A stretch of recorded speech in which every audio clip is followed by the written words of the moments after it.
이 말씀은 교회 시대의 마지막을 살아가는 우리에게, 라오디게아 교회 시대를 살아가는 우리에게 직접적으로 하시는 말씀입니다. 제가 읽겠습니다. 내가 내 행위를 아느니 내가 차지도 아니하고 덮지도 아니하도다. 나는 내가 차든지 덮든지 하기를 원하노라.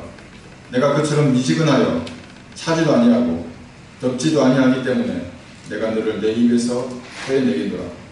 내가 말하기를 나는 부자며 부유하고 아무것도 부족한 것이 없다고 하지만 나는 비참하고 가련하며 가난하고 눈멀고 헐벗은 것을 알지 못하는도다. 내가 너에게 권고하노니 내게서 불로 단련된 금을 사서 부유하게 되고 흰 옷을 사서 입음으로 내 벌거벗은 수치를 드러내지 않게 하며 또 안양을 내게 내 눈에 발라 보게 하며 내가 사랑하는 자마다 책망하고 징계하노니 그러므로 열심을 내고 회개하라. 보라 내가 문 앞에 서서 두드리노라. 누구든지 내 음성을 듣고 그 문을 열면 내가 그의 입으로 들어가서 그와 함께 먹으며 그도 나와 함께 먹으리라. 차든지 덮든지 하라. 차든지 덮든지 하라는 제목으로 말씀을 전하겠습니다. 잠깐 기도드리겠습니다. 어떤 세대이든지 끝이 나면 새로운 세대가 시작이 됩니다. 하나님께서 계획하신 인류를 경영하시는 방법, 그래서 우리는 하나님의 경륜이라고 합니다. 그 경륜에 따라서 한 세대가 끝나면 다음 세대가 찾아오는 것입니다. 율법 시대가 끝이 나고 우리는 교회 시대를 살아가고 있습니다. 지금은 하나님의 이 세대를 경영하시는 시대 부분으로 보면 교회 시대입니다. 누구든지 예수님의 피를 믿음으로 구원받고 하나님의 나라에 들어갈 수 있는 그런 시대입니다. 누구든지 구원받을 수 있습니다. 값없이 은혜로 오직 믿음으로 구원받을 수 있는 것입니다. 성경이 말씀하십니다. 다른 것을 말하는 자들은 모두 마귀의 종들입니다. 누가복음 16장 16절에서는 율법과 선지서들은 요한까지요 그 후로는 하나님의 나라가 전파되어 사람마다 그 안으로 밀고 들어가는, 여러분들은 지혜로운 사람들입니다. 예수님의 피를 신뢰해서 구원받는 사람들은 가장 지혜로운 사람입니다. 예수님을 자신의 죄에서 구원하신 주님으로 영접한 사람은 하나님 안으로, 하나님의 나라 안으로 들어온 사람입니다. 저와 여러분들은 다윗보다도 더 확실한 은혜를 받은 사람입니다. 다윗이 간음을 하고 이렇게 기도합니다. 여러분, 간음하면 어떻게 되겠습니까? 주의 면전에서 나를 내어쫓지 마시고 주의 거룩한 영을 내게서 거두어가지 마소서. 다윗은 지옥에 갈 뻔했습니다. 여러분, 만약에 주의 영을 거두어가고 그 죄의 값대로 받았다면 지옥에 갔을 것입니다. 그러니까 우리는 이렇게 기도하지 않아도 성령께서는 떠나지 않습니다. 어떤 죄를 짓더라도 우리 안에 계신 성령은 떠나지 않습니다. 구원이 영원히 보장되는 것입니다. 그리고 무슨 죄든지 자백하면 다시 시작할 수 있는 특권을 우리가 가지고 있습니다. 우리가 우리 죄들을 자백하면 그는 신실하시고 어려우셔서 우리 죄들을 용서하시며 모든 불의에서 우리를 깨끗하게 하시는, 이런 자유함이 있는데 이것을 가지고 육신을 위한 계기로 써서는 안 됩니다. 더 많이 술 마시고 더 많이 육신의 죄를 짓고 그런 대로 쓰지 않는 것입니다. 베드로전서 2장에서는 자유롭게 행하되 너희의 자유를 악의 구실로 사용하지 말고 하나님의 종들로서 사용하라고 말합니다. 이런 우리는 지금 예수님의 죽으심과 부활하심으로 시작된 교회 시대의 마지막 때를 살아가고 있습니다. 그러므로 깨어있으라. 그 집 주인이 언제 오든지 저녁이든지 밤중이든지 닭이 올 때이든지 아니면 아침이든지 너희가 모르기 때문입니다. 저녁과 밤중이 지나고 닭 올 때가 지났습니다. 이제 그 아침을 우리가 살아가는 것입니다. 주님께서 공중에 오실 그날이 가까이 왔습니다. 죽음을 보지 않고 이런 배난을 눈으로 볼 수 있는 세대인 것입니다. 잠시 후 휴거가 일어나면 이제 69주가 지나고 휴거와 함께 70째 주의 마지막 한 주, 7년이 시작될 것입니다. 이것을 우리는 7년 대환란이라고 말합니다.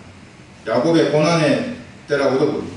예수님을 거부한 이스라엘이 이 땅에서 유사일에 없었던 전무후무한 고난을 받을 것입니다. 사람들은 성경의 예언에 무심합니다. 먹고 살기 바쁘기 때문에 코앞에서 벌어지는 일에만 관심을 가집니다.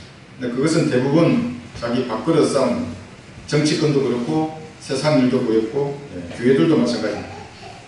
그러나 깊이 생각해보면 유수들만 깊이 제가 보고 생각해봐도 알 수 있는 것입니다. 과연 우리가 이 세대가 마지막 때라는 것을 알 수가 있습니다. 다니엘 4장의 짐승과 계시록 13장의 짐승이 말하는 적그리스도의 왕국, 그 무서운 짐승이 다스리는 사탄의 왕국이 이제 눈앞에 가까이 왔다는 것을 알 수가 있습니다. 전염병을 통해서는 완전한 통제국가가 이루어질 것입니다. 그게 사회주의이고 곰이라고 하는 짐승입니다. 여러분 플랜카드가 걸린 겁니다. 교회 다니는 사람은 이 시장에 들어오지 마시오. 유대인들은 이 상점에 들어오지 마시오. 중국인들은 이 공원에 들어오지 마시오. 예전에 다 붙었던 플랜카드입니다. 선동을 통해서 그렇게 만드는 것입니다. 전염병의 원흉을 중국 사람들이 아니라 교회 다니는 사람들로 정부는 만들어가고 있습니다. 사회주의자들이 지금은 우리가 기도로 대적하지만 우리가 휴고되고 나면 세계 단일 정부가 이제 수립되고 적그리스도의 세력이 이 땅에서 7년간을 통치할 때는 사회주의자들이 통치하는 것입니다. 정치 체제가 그렇게 되는 것입니다. 영어는 세계 공용어입니다. 그래서 그 짐승이 사자라는 짐승이었습니다. 영국이었죠. 이제는 우리 이 지구를 다스리는 나라가 미국입니다. 표범입니다. 하나의 세계, 인종, 문화를 모두 통합한 그러한 국가입니다. 우리가 보게 될 이 대환란 때의 짐승은 이 세 개의 짐승들이 혼합된 적그리스도 왕국이 이 땅에 들어서는 것입니다.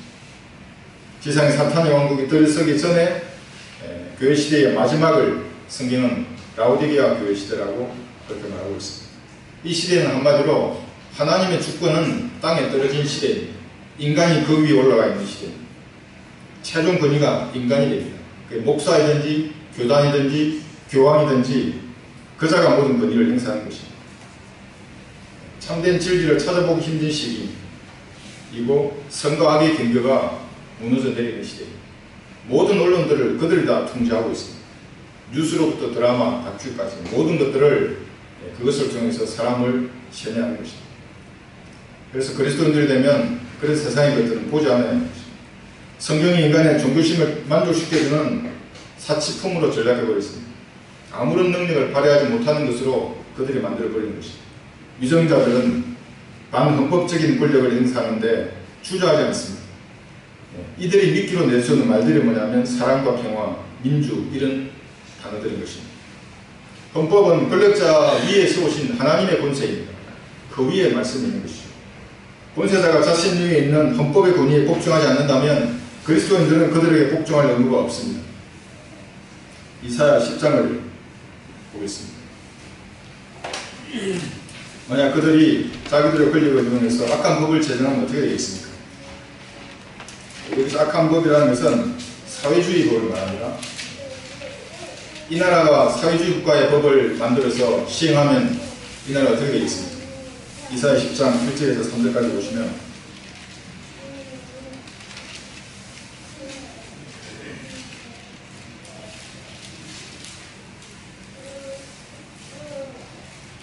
중국 몸을 좋아하면 여러분 중국과 함께 망한다는 것이 성경적인 것입니다.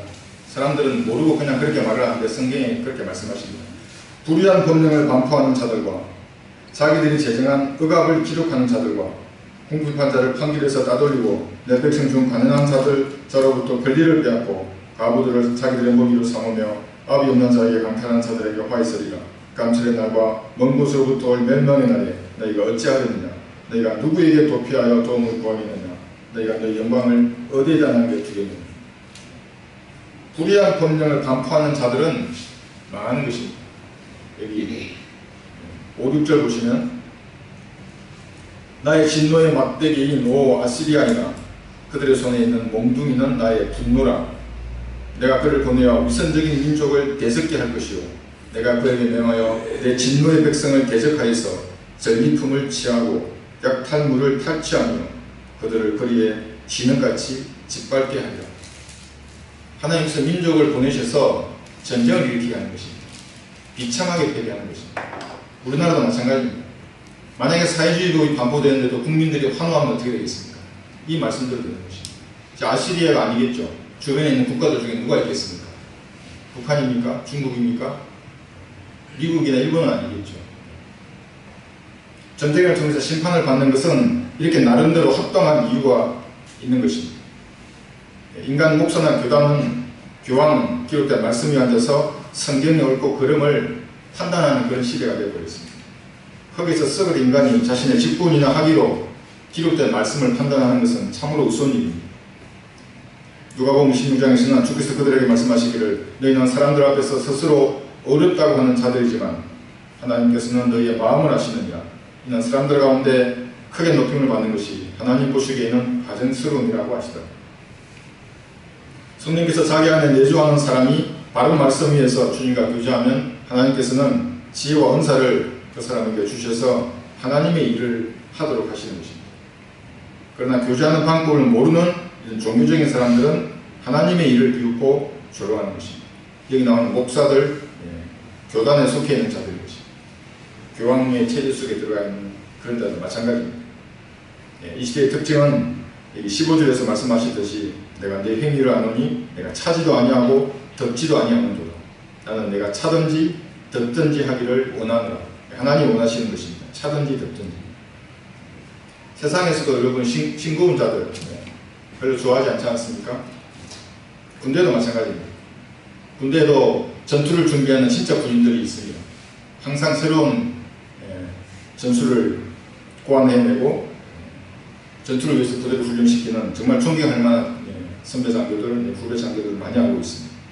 그런데 월급 받고 재테크만 하고 증거에만 관심 있는 그런 간부들도 많이 있습니다. 그런데 그런 사람들이 오히려 어떻게 싸우고 이길 것인지를 연구하고 훈련하는 그런 장교들을 오히려 험담하고 비방하는 것을 제가 많이 보았습니다.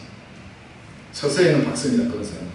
사람 관리는 잘하지만 군대에서는 이런 자들은 전투에는 불필요한 미지근한 사람들, 자신을 정통이라고 주장하는 사람들, 후고 직전에 있는 이 라오디게아 시대에는 배교한 교회들로 넘쳐납니다.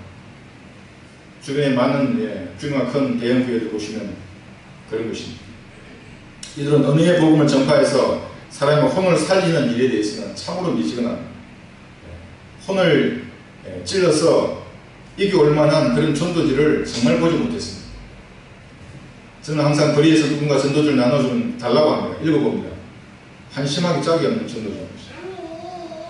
어떤 사람은 복음도 전할 수도 있습니다. 거리에서 설교당한 사람도 있었습니다. 그러나 그 사람들하고 얘기해보면 혼에 대한 연민이 없었습니다. 이런 사람들은 지시받고 하는 일에는 익숙합니다. 그러나 하나님과 교제 가운데서 주님이 주시는 지혜와 확신, 수단과 방법으로 일하는 것은 잘 못합니다. 오히려 그렇게 일하는 자들을 회방하고 조롱했습니다. 제가 처음 원신학을 나갔을 때 그렇게 했습니다. 이 전도지와 그 다음에 전단지를 만들어서 이제 복음을 전하려고 할 때 어떤 사람이 저를 앉혀놓고 이런 얘기를 했습니다. 카페에서. 6층에 있는 카페에서. 에베소서 3장 9절을 저에게 보여줬습니다. 또 예수 그리스도를 통하여 만물을 창조하신 하나님 안에서 세상이 시작될 때부터 감추어져 왔던 신비의 교제가 무엇인지 모든 사람들에게 알게 하려는 것입니다. 보십시오. 이는 이제 교회를 통하여 천상에 있는 정사들과 권세들에게 하나님의 다양한 지혜를 알게 하려는 것이라.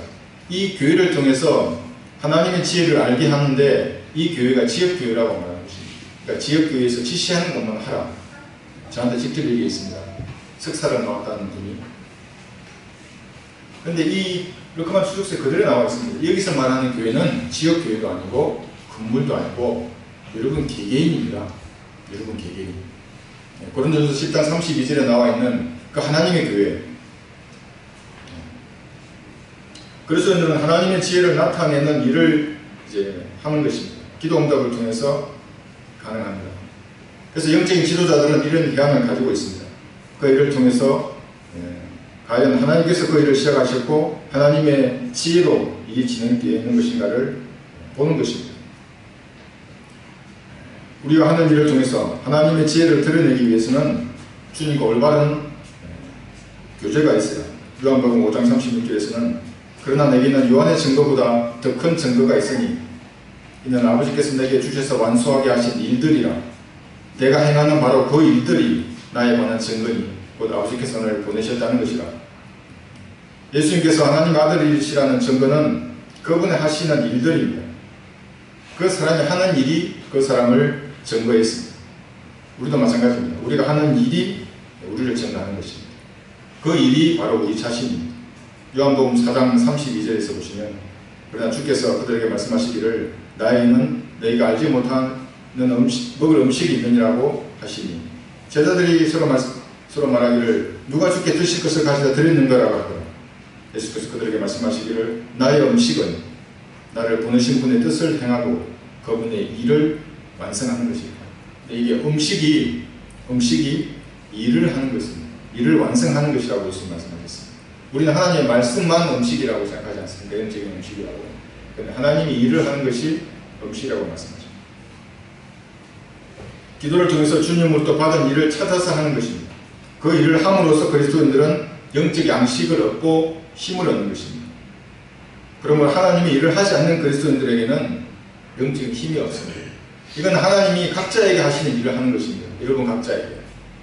기도할 때는 하나님과 1대1로 하는 것입니다. 아무도 중간에 막을 수 없습니다. 어떤 사람의 눈치를 보지 말아야 하는 것입니다.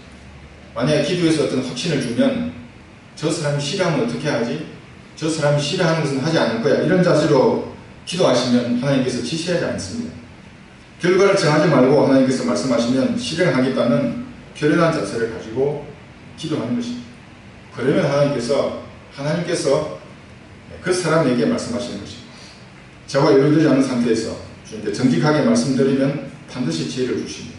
그렇게 하면 실패하는 적이 없는 것입니다. 하나님의 다양한 지혜를 온 천하로 하여금 알게 하고 그 지혜를 주신 하나님께 자랑할 수가 있습니다.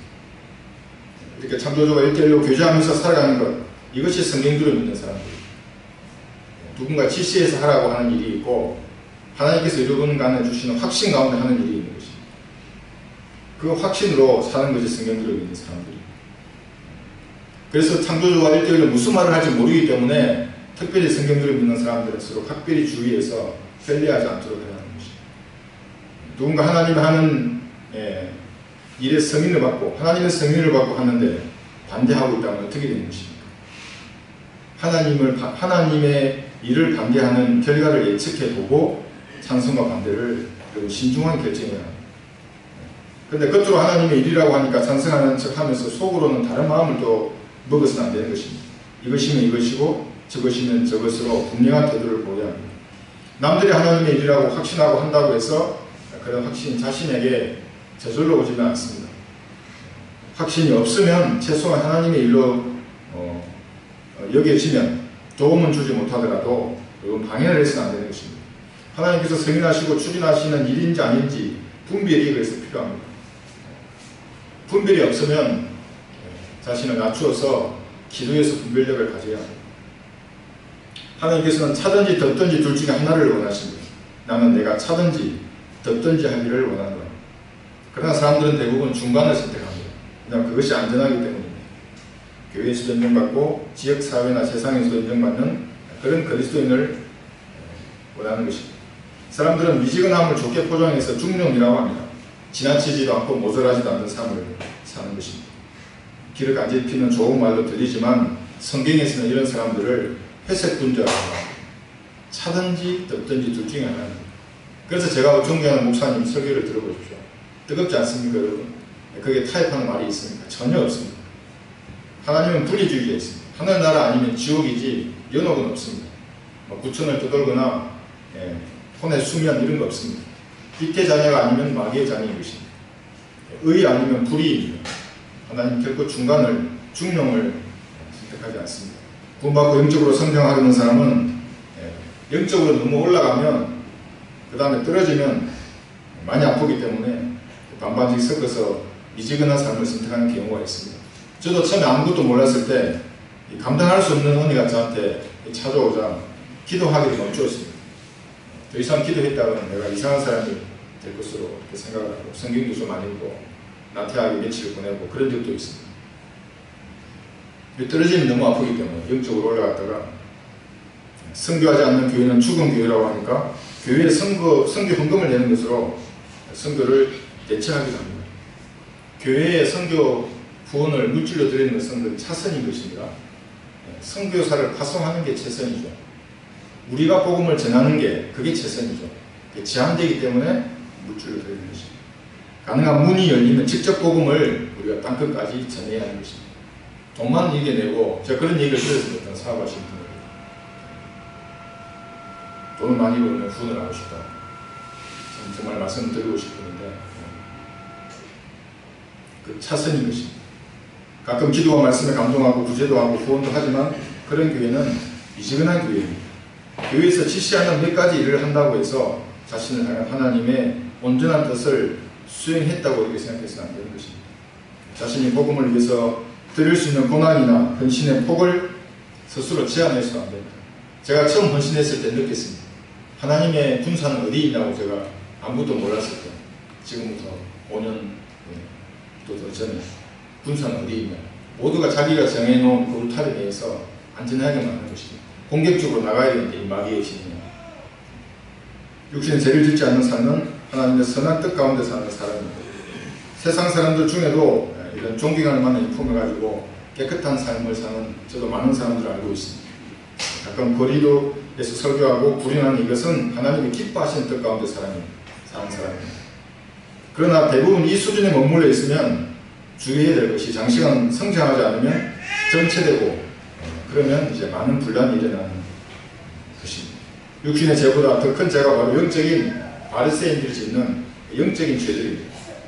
육신적인 죄들, 그리고 음주나 간음이나 다툼이나 혈기왕성한 이런 것들은 본인이 죄인 줄 압니다. 양심의 가책을 받고 말씀을 들으면 바로 자백하기도 합니다.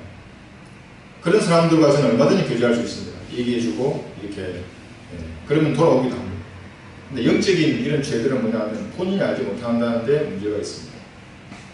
왜냐하면 겉으로는 영적으로 보이기 때문입니다. 그러나 속은 자신의 유익과 자신의 존경받는 것으로 더 관심이 가 있는 것입니다. 또 북한 선교를 방해하는 사람들을 이번에 교회를 개척하고 나간 사람들 수년간의 간증을 저는 가지고 있습니다. 어떻게 이 사람들이 방해하고 조직적으로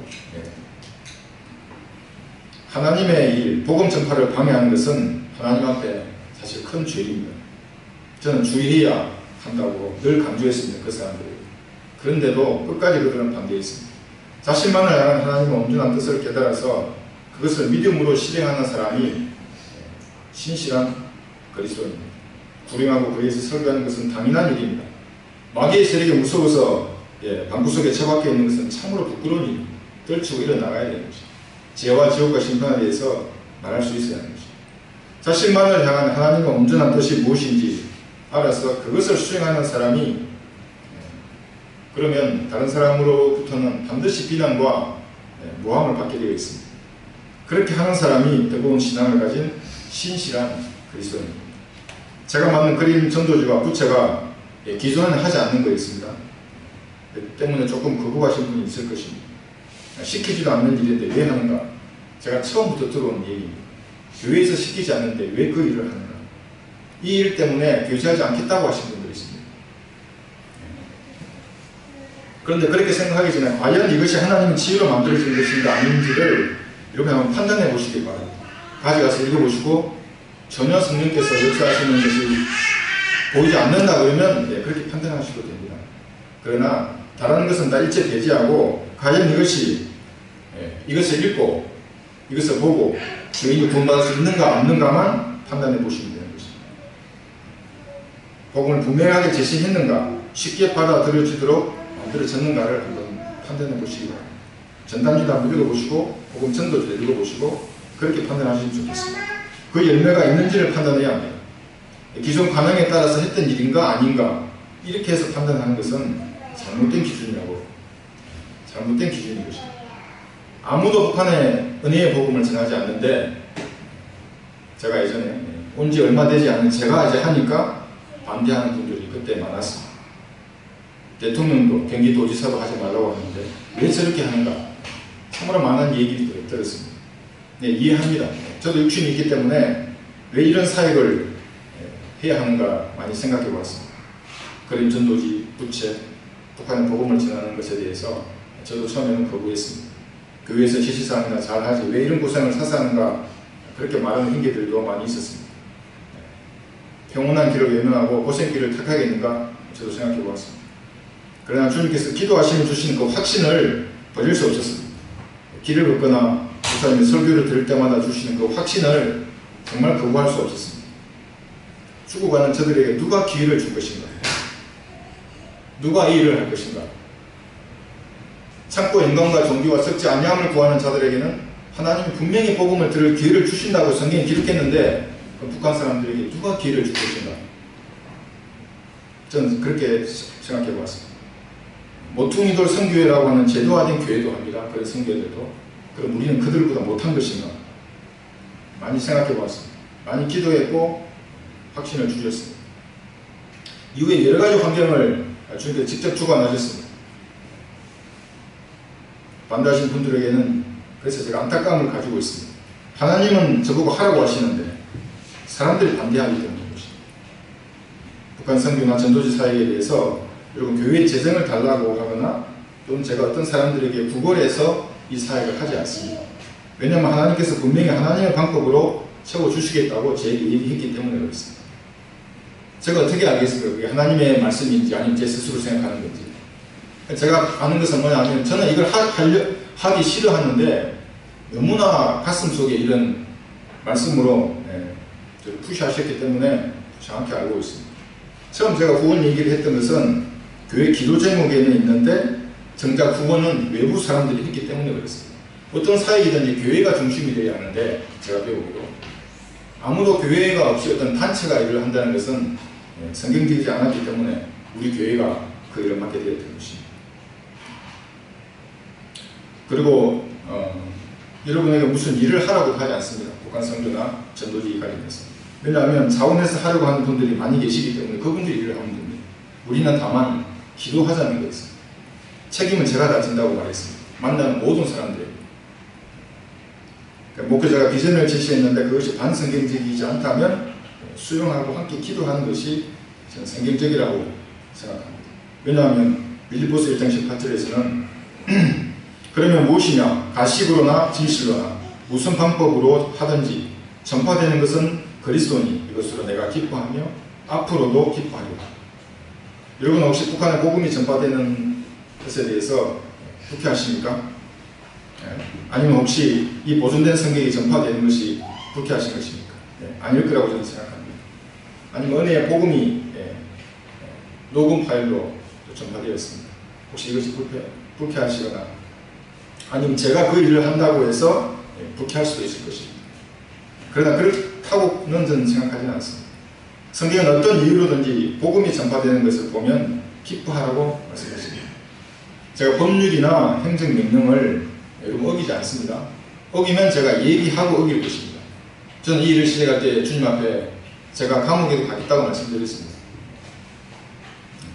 지금 때가 아니기 때문에 가만히 있는 것입니다. 다만 제가 기도했습니다. 저 반헌법적인 명령을 드리는 이재명 경기도지사를 누가 좀 고소 좀 해달라고 고소했습니다. 이민복 씨가 고소장을 제 갖고 소리하고 페이스북에 올렸는데 보시면 제가 원하는 그대로 올렸습니다. 월권입니다. 헌법에 나와 있는 표현의 자유를 어떻게 경기도지사가 행정명령을 막는 것입니까? 그대로 지금 고소가 진행 중에 있습니다. 제가 제시하는 교회의 비전보다 더 좋은 것이 있으면 언제든지 말씀해 주시면 받아들일 수 있습니다. 제가 처음에 그 전주교회 이양호라는 사람이 후원하자고 하지 말자고 제가 이번에 말씀드렸었는데 여러분이 원한다고 해서 제가 후원을 했었던 것입니다. 그 배교자입니다. 그림 전도도 마찬가지입니다. 백구만 목사님이 그리신 그 글하고 그림이 합쳐지면 이 시너지 효과가 나는 것입니다. 요즘같이 바쁜 시대에 누가 전도지를 다 읽고 있겠습니까? 전도지는 1분이면 됩니다. 어떨 때는. 제가 전국에서 그렇게 이 전도지를 통해서 구원하신 분들의 감정을 제가 듣습니다. 어떤 분은 짜장면 배달이 왔다고 합니다. 아이들 먹으려고. 짜장면 배달이 왔습니다. 짜장면 내리고 가는 시간이 몇 분이겠습니까? 이 전도지를 들고 가는 거예요. 그림에. 이거 보십시오. 제가 1분만 얘기할 테니까. 이게 인생이 다 어떻게 되면 죽지 않습니까? 뭘 해도 제 문제 해결되지 않습니다. 지옥에 가는 겁니다. 그림은 그대로 보는 겁니다. 돌리는 겁니다. 예수님이 십자가에 피를 죽으셔서 죄가 용서되었습니다. 믿으시면 구원을 받는 겁니다. 이게 1분도 걸리지 않는 겁니다. 그분이 저에게 얘기하면 너무나 이 바쁜 세상에 누가 이 전도지를 언제 다 읽고 주면 누가 읽겠는가. 전국에서 거린과 부채 전도지를 통해서 구원받은 정말 수많은 간증이 제가 가지고 있습니다. 그러나 이 일에 있어서 교회 재정 문제, 재정을 달라고 그렇게 말하지 않습니다. 자발적으로 후원하시는 분들이 그런 분들의 물질로 전국의 전도지를 보급하고 있는 것입니다. 우리 교회의 이름으로 그렇게 하는 것입니다. 저는 이것이 잘못되었다고 생각하지 않습니다. 제가 여러분들 불쾌하게 만들었다고도 생각하지 않습니다. 이런 일들은 제가 주님께 받은 사역이기 때문에 함께 기도해 달라고 그렇게 하는 것입니다. 제가 하나님과 1대1로 교제 가운데 은혜의 복음을 하나님 어떻게 하면 전할 수 있겠습니까? 저는 기도했습니다. 어떻게 간단하게 이 죄로 찌들은 저희들에게 말씀을 가르칠 수 있겠습니까? 물론 제가 번역도 하지도 못하는 그런 책을 번역하고 제 안에 말씀을 충원했는데 이거 만들 때 정말 1분도 걸리지 않았습니다. 이렇게 만들어서 지금까지 많은 열매로 주님을 영화롭게 했습니다. 저는 주님께 그렇게 질문을 드렸고 응답을 받아서 지금까지 사역을 해왔습니다. 북한에 30만 장 제가 뿌렸습니다. 지금까지. 제가 부끄럽지도 않고 얼마든지 말할 수 있습니다. 그 중에 3명만 구원받아도 저는 하나님께 감사를 드립니다.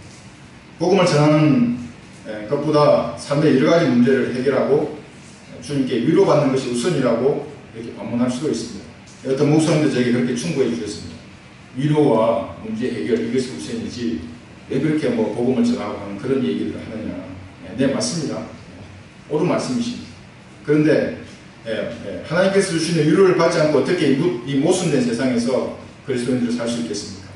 이렇게 제약이 많이 난 세상에서 그리스도인이 연약한 육신을 입고 어떻게 온전하게 살 수 있겠습니까? 특히 이 성경을 외치면 모두가 이단이라고 하고 저도 그래서 외치면 그 눈빛을 봅니다. 제가 지진 않지만 그렇게 쓰레기처럼 여기는 그런 것을 제가 봅니다. 어떻게 하나님 위로를 주지 않으면 그렇게 할 수 있겠습니까? 그러나 은혜의 복음을 전하기 위해서 기도를 준비하고 실행하면 내 삶의 다른 문제들이 해결됩니다. 위로받지 못했던 것이 위로받습니다. 요한복음 4장 32절하고 34절을 제가 다시 읽겠습니다. 그러나 주께서 그들에게 말씀하시기를 나에게는 너희가 알지 못하는 먹을 음식이 있느니라고 하십니다. 먹을 음식이 있습니다. 그게 뭐겠습니까? 예수께서 그들에게 말씀하시기를 나의 음식은 나를 보내신 분의 뜻을 행하고 그분의 일을 완성하는 것입니다. 예수님의 음식은 일을 하는 것입니다. 하나님의 일을. 하나님의 일을 하는 것이 곧 그리스도인들의 또 다른 영적인 음식인 것입니다. 하나님의 일을 하는 것이 그것이 곧 위로이고 힘인 것입니다. 제가 어느 날 전도지를 15만 장이 저희 집에 왔습니다. 제가 주문해서 이렇게 해서 그걸 이제 카톡에 올렸는데 어떤 분이 저에게 이렇게 카톡에 답을 줍니다. 제가 너무 좋아서 15만 장의 전도지가 왔다 그걸 다시 보낼 거라고. 그분이 하는 말씀 뭐라고 카톡에 답이 왔냐면 기뻐하는 내 모습이 보인다고 얘기합니다. 기뻐하는 내 모습. 저는 그렇게 일을 해야 됩니다. 하나님이 일을 하지 않으면 저는 너무나 힘이 빠지고 바람까지 풍선과 같습니다. 하나님이 일을 해야 합니다. 그것이 위로이고 저에게는 힘인 것입니다. 주님과 함께 일을 시작하면 임무를 완성하기 위한 모든 여건을 만들어 주십니다. 삶의 문제들을 다 주님께 처리해 주시고 합당한 위로를 주십니다. 그 위로도 제가 감당하지 못할 만큼 부어주시는 것입니다. 정말 셋째 하늘에 올라가 있는 듯한 그 위로를 주십니다. 감옥이 두렵지 않습니다. 도지사가 두렵지 않고 대통령이 두렵지 않습니다. 여러 가지 문제를 다 해결해 주십니다. 그러나 복음과 동떨어진 생활을 하면서도 위로와 문제 해결을 강구하는 것은 주님께서 듣지 않으십니다. 내 감정으로는 위로받을 수 있을 것입니다. 찬양과 기도합니다. 그러나 주님은 듣지 않으십니다. 주님은 이 라오디게아 교회 시대를 살아가는 미지근한 자들에게 정말 진리이신 것입니다. TV를 보면 몇 시간의 시간을 사용하면서도 유튜브 댓글에 은혜의 복음을 복사해서 하나 붙이는 그것을 두려워서 하지 못하는 사람들 많이 있습니다. 기존 제도화된 교인들 한번 보십시오. 비겁한 사람들입니다. 그들 가운데 구원받은 사람이 있다 그러면 복음에 대해서는 한마디도 하지 않고 다른 말만 늘어놓는 그들은 비겁한 자들입니다. 자기들을 공격하는 이단들에게 반론 하나 적지 못하는 많은 사람들이 있습니다. 미지근한 사람들입니다. 악을 악이라고 하고 죄를 죄라고 말 못하는 많은 미지근한 사람들에게 주님이 지치신 것입니다. 내가 그것을 미지근하여 차지도 아니하고 덮지도 아니하기 때문에 내가 너를 내 입에서 토해내리니 저는 성경적인 교리가 다른 사람들, 말씀을 거부하는 사람들하고 절교하는 것에 단 1초의 시간도 허비하지 않습니다. 지금까지 그렇게 해왔습니다. 어떤 사람들은 제가 너무 단계한 것이 아니냐고 말하지만 저라고 왜 그들에 대한 아픈 마음이 없고 연민의 정이 없겠습니까? 그런 말씀을 거부하면 어쩔 수 없는 것입니다. 토를 하는 경우는 다른 이물질이 입속에 들어갔기 때문에 반응하는 것입니다. 미지근한 사람을 주님께서는 토하실 것입니다. 어떤 일이든 차거나 더우면 무슨 일이든 일어납니다. 그러나 맹탕이면 아무 일도 일어나지 않습니다. 그리스도교에서 반대자를 만나면 저는 오히려 복음을 전합니다. 한 대 때렸으면 좋겠습니다. 주무기라도 휘둘렀습니다. 그러면 그 사람 마음속에 분명히 가슴이 꽂히는 것입니다. 지금 방송을 듣고 계신 분 중에 아마 듣고 보고 계실 겁니다. 저 지방에 계신 분인데 제 전도지를 보고 그 똑똑똑 전도지 그게 뭐라고 그걸 자기 집 우편함에 넣었냐고 소리치는 분 여자분 계셨습니다. 제가 조용히 다시 문자를 드렸지만 그 사람 마음속에는 똑똑똑이라고 한 이것이 죽을 때까지 아마 없어지지 않을 것입니다. 마음 문 열면 보면 맞는 것입니다. 그렇게 뜨거워야 합니다. 무슨 일을 하든지. 맹탕들에게는 아무 일도 일어나지 않습니다. 주님만 토하는 것이 아닙니다. 범죄하는 자는 땅도 그들을 토해냅니다. 레위기 18장 25절에서는 그 땅도 더럽혀졌습니다. 그러므로 내가 그 위에 있는 죄악을 벌하고 그 땅도 스스로 그 거주자들을 토해내는다. 다 토해냈습니다. 이런 귀와 17장 20절에서 주께서 이스라엘의 모든 씨를 거절하시고 그들에게 고통을 주사 약탈자들의 손에 넘겨주시어 그 목전에서 그들을 내어 쫓으십니다. 마지막 라오디게아 시대에는 돈이 하나님의 자리를 대신한 교회가 됩니다. 내가 말하기로 나는 부자면 부유하고 아무것도 부족한 것이 없다고 하지만 비참하고 가련하고 가난하고 눈멀고 헐벗은 것을 알지 못하는 것. 제가 어떤 친구 목사님 한 분 중에 그런 얘기를 합니다. 개척교회 뭐 이런 얘기 하면서 잘 모르죠. 제도화된 교회 목사라는 거. 돈에 대해서 얘기합니다. 참 우스운 얘기도 저한테는 그런 얘기가 지리에 대해서 전혀 알지 못하면서 돈 자랑하고 경건의 능력을 자신이 가진 현금이나 건물, 헌금이 얼마나 거치는가로 결정하는 자들인 것입니다. 이런 사람은 경건의 능력을 부인하는 사람입니다. 미지근한 교회입니다. 멋진 피아노와 찬양전이 있는데 성령께서 교회 안에 역사하지 않는 교회입니다. 멋진 가운을 입은 목사와 회중은 있는데 성령께서 역사하는 그런 능력이 없는 교회가 그런 제도화된 교회인 것입니다. 미지근한 사람은 마찬가지입니다. 술을 마시지 않거나 담배를 피지 않을 정도의 경건이 있지만 하나님의 온전한 뜻을 깨달아서 죄와 지옥과 심판을 말할 수 있는 성인의 눈을 쳐다보고 당신의 죄가 예수님의 피를 씻기지 않으면 반드시 지옥에 간다고 말할 수 있는 그런 능력은 없는 사람입니다.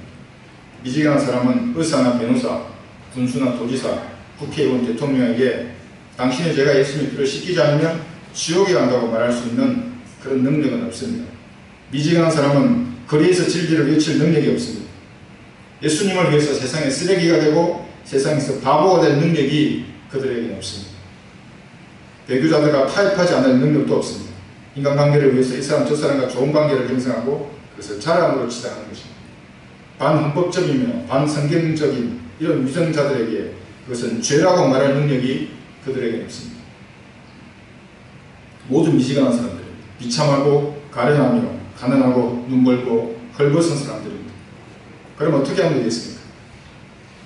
성경은 이렇게 말씀하십니다. 18절에서 내가 너에게 권고하노니 내게서 굴로 단련된 금을 사서 부유하게 되고 흰 옷을 사서 입음으로 너의 벌거벗은 수치를 드러내지 않게 하며 또 안양을 내미는 발라 포기하라.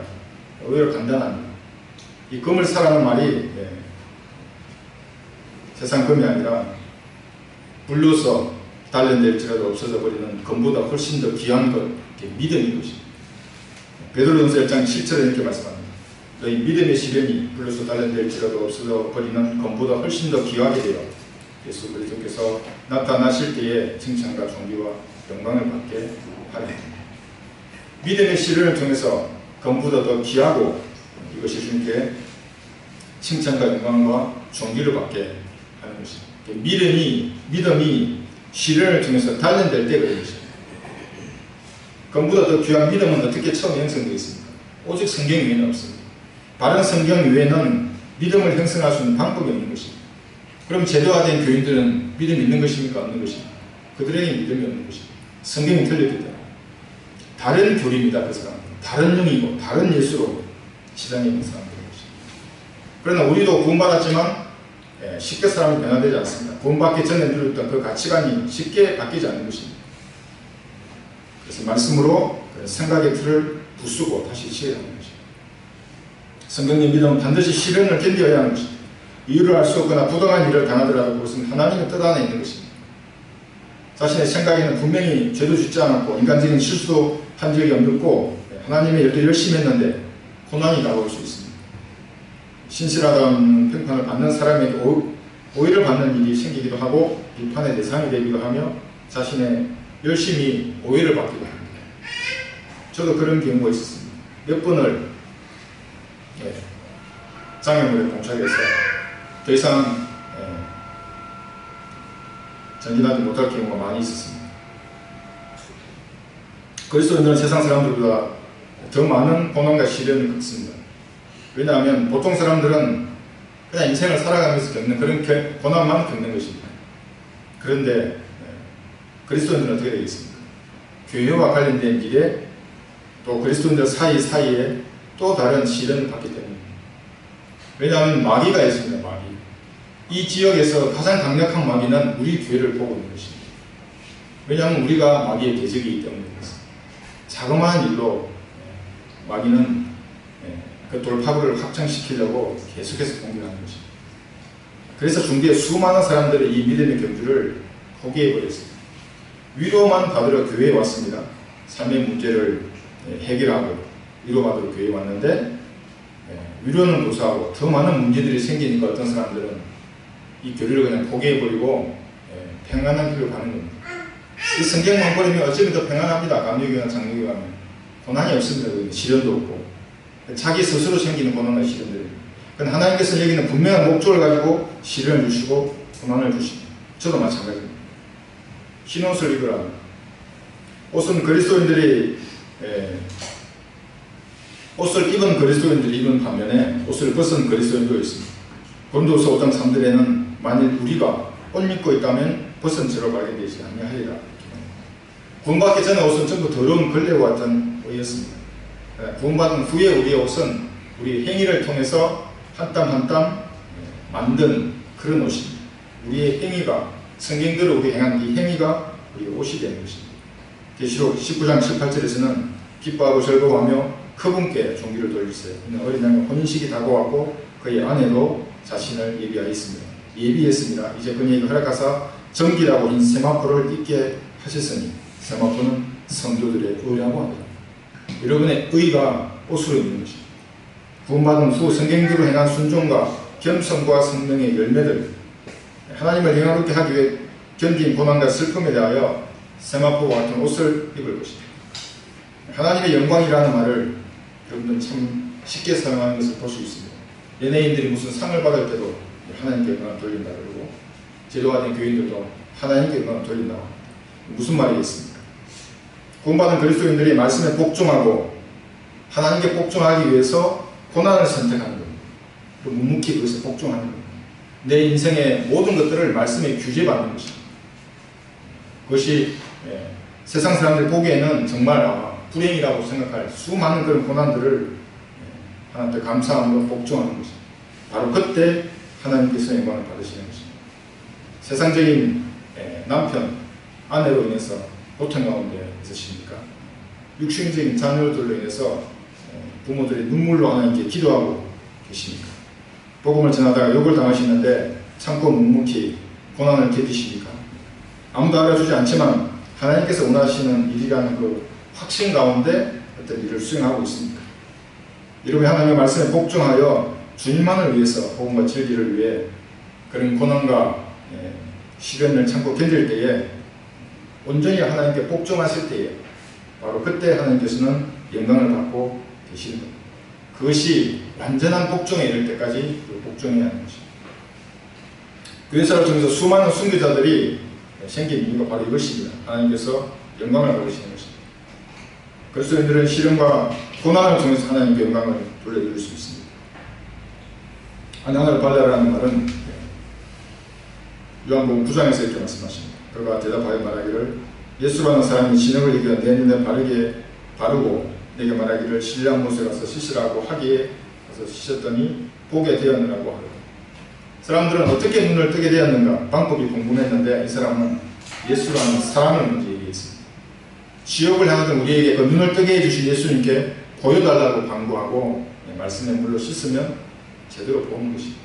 요한복음 18장 38절에서는 빌라도가 주께 말하기를 진리가 무엇이냐고 하더라. 진리가 무엇이냐고 하더라. 이 말을 한 후에 그가 다시 유대인들에게 나와서 말하기를 나는 이 사람에서 아무런 잘못도 찾지 못하였노라. 빌라도가 이렇게 말한 것은 궁금한 것이 아니라 그냥 질문을 던진 것이죠. 일상 언어였죠. 진리가 무엇인지 전혀 궁금하지 않는 사람입니다. 입으로는 진리, 정의, 공평을 외치지만 그의 마음은 진리였어요. 멀어져 있는 사람입니다. 제도가 된 교인들이 그런 사람입니다. 입으로는 하나님을 달고 살고 할렐루야를 달고 살지만 성경에 나와 있는 하나님과는 전혀 관심이 없는 사람입니다. 자신이 부자되고 건강하고 존경받는 것에 관심이 있을 뿐입니다. 19절 보시면 내가 사랑하는 자마다 책망하고 징계하노니 그러므로 열심을 내고 회개하라. 보라 내가 문 앞에 서서 두드리노라. 누구든지 내 음성을 듣고 그 문을 열면 내가 그 입으로 들어가서 그와 함께 먹으며 그도 나와 함께 먹으리라. 제가 이 구절은 똑똑똑이라고 하는 그 전도지에도 썼던 주제구절입니다. 예수님이 2000년 동안이나 마음문을 두드리고 계십니다. 죄인들의 마음문을 두드리고 계십니다. 지금도 마찬가지입니다. 우리보다 더 열심히 일하십니다. 열심으로 거둬서 이루십니다. 그리고 우리도 열심히 복음을 전하는 것입니다. 할 수 있는 그 한계 내에서 그런 내에서 하는 것입니다. 어떤 사람은 자기 친척들에게만 복음을 전할 수 있고 어떤 사람은 이 마을에 복음을 전할 수 있습니다. 기도하고 하면 됩니다. 어떤 사람은 이 경기도에 전할 수 있고 강원도에 전할 수 있고 일본에 북한에 전과 은사가 되면 전할 수 있는 것입니다. 교회 시대가 끝나는 마지막 시점에 사람들은 주님을 교회 건물 밖에 세워두고 문을 닫아버리고 그리고는 자신들만의 종교 놀이를 하면서 만족하는 것입니다. 나는 부자면 부유하고 아무것도 부족한 것이 없도다 이렇게 말하고 있습니다. 성령께서는 역사하지 않는 교회들입니다. 바른 말씀으로 무장한 소수의 사람들만이 주님을 자신의 주와 구주로 영접해서 올바른 관계를 유지하는 것입니다. 그리고 주님께서 주시는 지혜와 능력으로 이 세상에서 하나님의 일을 수행합니다. 결론적으로 우리는 초대교회로부터 밤이 지나고 닭이 오는 새벽이 지나서 아침을 맞이하는 교회 시대의 마지막에 있습니다. 이 시대의 특징은 모두가 성경을 버린 배교한 시대입니다. 기록된 말씀의 가치를 땅에 짓밟은 시대인 것입니다. 그래서 모두 사랑을 중요시하는 그런 미지근한 시대가 바로 이 시대입니다. 주님은 교회 건물 밖에 서 계시는 것입니다. 소수의 사람들만 문을 열고 주님을 영접해서 복음과 진리의 기치를 높이 드는 그런 것입니다. 이 소수의 사람들, 성경들을 믿는 사람들에게 주님은 두 가지 중에서 하나를 원하신다고 말씀하셨습니다. 내가 내 행위로 아노니 내가 차지도 아니하고 덮지도 아니하도다. 나는 내가 차든지 덮든지 하기를 원하노라. 모두 열정을 다해 주님을 섬기면서 진리의 기치를 높이 드시는 여러분 되시기를 바랍니다.